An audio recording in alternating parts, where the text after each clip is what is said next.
வணக்கம். நான் சத்யவர்ஷா. இந்திய அரசியல் அமைப்பு ஆலோசகராக பணியாற்றி வருகின்றேன். அனைத்திந்திய அண்ணா திராவிட முன்னேற்றக் கழகத்தினுடைய தேர்தல் அறிக்கை 131 கைம்பெண்கள் மற்றும் ஆதரவற்ற பெண்கள் ஆகியோர் பிறரின் உதவியை எதிர்பார்க்காமல் அவர்களுக்கான நல வாரியத்தின் வாயிலாக சுயதொழில் செய்ய மானியத்துடன் கூடிய கடன் மற்றும் வேலை வாய்ப்பில் முன்னுரிமை போன்ற சலுகைகள் விரைந்து கிடைப்பதற்கு உறுதி செய்து தரப்படும். கணவனால் கைவிடப்பட்ட பெண்கள் சான்றிதழ் வழங்குவது, குடும்ப தலைவர் மரணமடைந்தால் இழப்பீடு வழங்குவது போன்ற நடவடிக்கைகள் எளிமைப்படுத்தி தரப்படும்.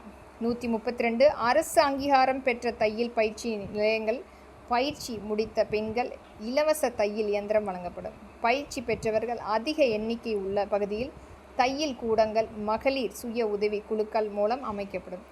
133 டாக்டர் முத்துலட்சுமி ரெட்டி மகப்பேறு உதவி தொகை உயர்த்தி வழங்கப்படும்.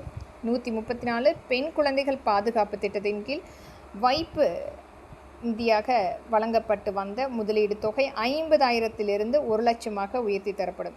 பெண்கள் பாதுகாப்பு 135 எந்த நேரத்திலும் பெண்கள் பாதுகாப்பை உறுதி செய்திடும் வகையில் சென்னையில் செயல்பட்டு வரும் காவலன் செயலி மற்ற நகரங்களிலும் விரிவாக்கம் செய்யப்படும். 136 பெண் குழந்தைகள் பாதுகாப்புக்காக சென்னையில் அறிமுகப்படுத்தப்பட்ட அம்மா ரோந்து வாகனங்கள் மற்ற நகரங்களிலும் விரிவாக்கம் செய்யப்படும். 137 தமிழகம் முழுவதும் உள்ள நகரங்களில் சிசிடிவி கண்காணிப்பில் சென்னை முதலிடம் வகிக்கிறது. சட்டம் ஒழுங்கை மேலும் மேம்படுத்தும் விதமாக 2ஆம் கட்ட நகரங்களிலும் உலக தரத்திலான கட்டமைப்பு உருவாக்கப்படும். 138 படித்த மகளிர் கிராமப்புறங்களில் இருந்து நகர்ப்புறங்களுக்கு வந்து பணியாற்றும் போது பாதுகாப்பான இருப்பிட வசதிகள் இல்லை என்பதை கருத்தில் கொண்டு நகரப்புறங்களில் மகளிர் தங்கும் விடுதிகள் கட்டும் திட்டம் அம்மா அவர்கள் ஆட்சியில் தொடங்கப்பட்டது. இத்திட்டம் எனது தலைமையிலான அம்மாவின் அரசியலும் தொடரப்பட்டது. இதன் தேவை அதிகம் உள்ளதை கருத்தில் கொண்டு நகர்ப்புறங்களில் வேலை செல்லும் மகளிர் பாதுகாப்புக்காக தங்குவதற்கு வசதியாக மாநகர பகுதிகளில் அதிக அளவில் மகளிர் தங்கும் விடுதிகள் அமைக்கப்படும். 139 தமிழ்நாட்டில் மது விலக்கை அமுல்படுத்தும் நோக்கில் படிப்படியாக மதுபான கடைகளை மூடுவதற்கு நடவடிக்கை எடுக்கப்படும்.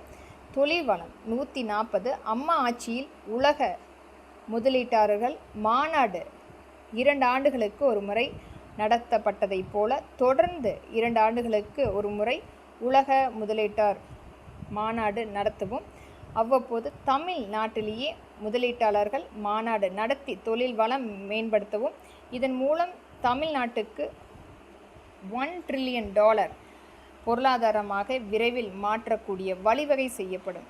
இதனால் மிகப்பெரிய ஒரு லாபத்துக்குரிய ஒரு தமிழ்நாட்டுக்குரிய வருவாய் ஏற்படுத்தி தரப்படும். நன்றி.